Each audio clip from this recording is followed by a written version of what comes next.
Hi everyone. In this little presentation, I'm just going to talk you through what I've done that has helped me choose a topic for my dissertation. So, the first step I took in regards to choosing my topic was just over the summer before my final year, I was just having a think. So, like, I wasn't even necessarily reading up on anything. I was just thinking back to my degree and which modules I'd found the most interesting, and also just what topics and what issues did I find was I the most passionate about just in general. So, for example, a module that I found very interesting in my second year was called The Sociology of the Climate Crisis, and that introduced a social dimension to tackling climate change, which I found very engaging. And that also joined up with one of my more general interests, which was just the idea that the most important thing to me is to save our planet. And I know that sounds a bit cringy, but in terms of from a sociological perspective, all other inequalities and injustices that humans face on the planet, those all come secondary because if we don't have somewhere to live, then we won't even be able to experience those things. So those were already things that I was drawing on in the summer before third year. And then I was also just thinking like sort of a bit more long term, how did I want my dissertation to guide me? So I'm quite interested in sustainability and environmental studies and stuff like that, and I might want to pursue a career in along those lines. So I just thought, how can my dissertation help me move in the right direction? Once I had a bit of an idea of the sort of direction or general things I was interested in, I found it really helpful to just have like create a mind map. So you can see here on the right, this is just a little mind map that I did. And I was just had like these big themes from my personal interests and from what I'd learned over the last 3 years. And I started to sort of try and join them up with keywords and try to understand how they all fitted in so I could maybe create quite a specific question by combining all of these themes together. And also, what I've done is I've recorded myself just thinking out loud. And I found that really helpful because sometimes when you air your ideas out, it can help you structure them and word them in a better way. Whereas if you just keep them in your head, it's hard to like get them out on paper sometimes. Then also I found that like the more I go away, do something else and come back, the better my ideas are. Like if I went to the gym, I'd be subconsciously thinking over what I wanted to do and then come back and have a much better idea of it. So that's why I took a long time to sort of think about this because I think an element of procrastination is really good in this sense because it allows you to be creative with the ideas that you come up with. Once I had a good idea of the themes I was interested in and how I wanted to potentially combine them for a research question, I just set about reading articles and journals, and that's pretty much the only way that you can get like a good sense of the research that's already out there, the debates surrounding a topic and stuff like that. And I just started by going back to relevant articles from previous modules, especially the one which I mentioned in slide 2, which was of particular interest for me. And I found that the more sources I read, the more I would find as well. So even if I started off with only one article that I thought was super relevant to what I wanted to do my diss on, from that article I found 3 or 4 more journals, and then it just becomes a domino effect. So the more you read, the more you find.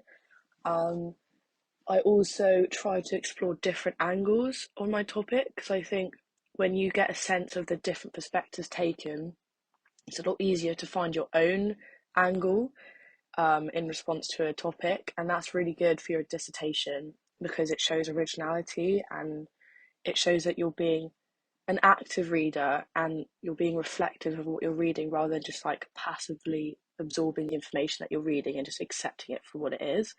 Um, and like in terms of being reflective, you can see an example on the right here of how I constructed my notes. So I have a column here called reflective notes and criticisms. And this kind of allowed me to note down my own thoughts and responses to the content I was reading, which allows space for like my own criticisms and my own angle. That's one thing that I'm trying to improve on. In the past, my essays have been quite good, like explanations of arguments and theories, but I haven't had a strong enough line of argument. So I think having space for your own thoughts makes it easier to construct that original and critical line of argument because um, you're taking a step back from what you're reading and you're thinking, what do I think? And it's important to do that because it is okay to think that a reading isn't that convincing or it could be better. That is a good way of making your own work better because you're trying to improve on what's already out there. After a few weeks of reading around, I thought it was about time to start brainstorming some research questions. And in sociology, because you can do your dissertation on anything you want, there's nothing to start with in terms of writing a research question. You're literally starting from scratch. So I found it quite daunting in that respect. But I just had to remind myself that's an iterative process. So anything I write down doesn't have to be finalised. I can go away and come back and change it in light of new information I've read or new ideas that have come into my head. What I found the most helpful in terms of creating a research question was just producing a long list of any questions that came to my mind in relation to my topic. And these included questions which I knew weren't good, quote unquote, research questions. They might have been closed questions or leading questions. At this point, I wasn't trying to produce the perfect research question. I just wanted to encompass any question I might have. So, for example, one question in this example on the right is what prevents individuals from practicing sustainable consumption? Now, that is more of a descriptive question, and that's from that I'd maybe have to do my own research. And because I'm doing a desk-based dissertation, I knew this wasn't going to be the right question, but it's just something that I was personally interested in. You can also sort of see that the questions start off being quite broad and open. Then as I went down, they started to get more specific and use more specific language because the key to a good research question is being really specific with the key terms, but then also allowing an open response to that question. So rather than it leading to a specific and predetermined answer or being closed in the sense of it could be answered with a yes or a no, you want specific analysis but exploration involved in answering that question as well.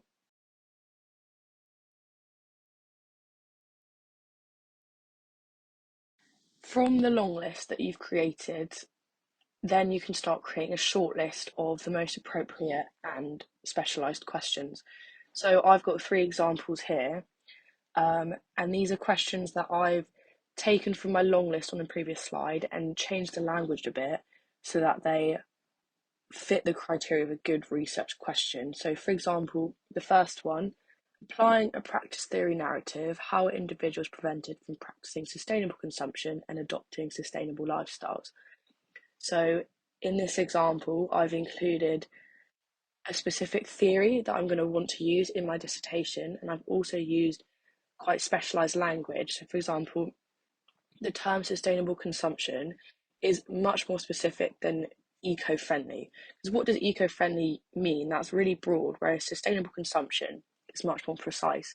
And of course, you can unpack these key terms in your introduction, in your dissertation. But I also just think that using key terms like this also makes you sound like you really know what you're talking about, makes you sound like you are you've done your research and it makes you sound confident in what you're talking about as well. So obviously here I've got three questions and eventually I'm going to have to choose one, but this is still a really good starting point for starting to narrow your literature search, which is what you're going to need to do for the next part of your dissertation, which is the literature review. So that's sort of everything you might want to know in regards to choosing a topic. I hope it was helpful and I'll speak to you soon. Bye.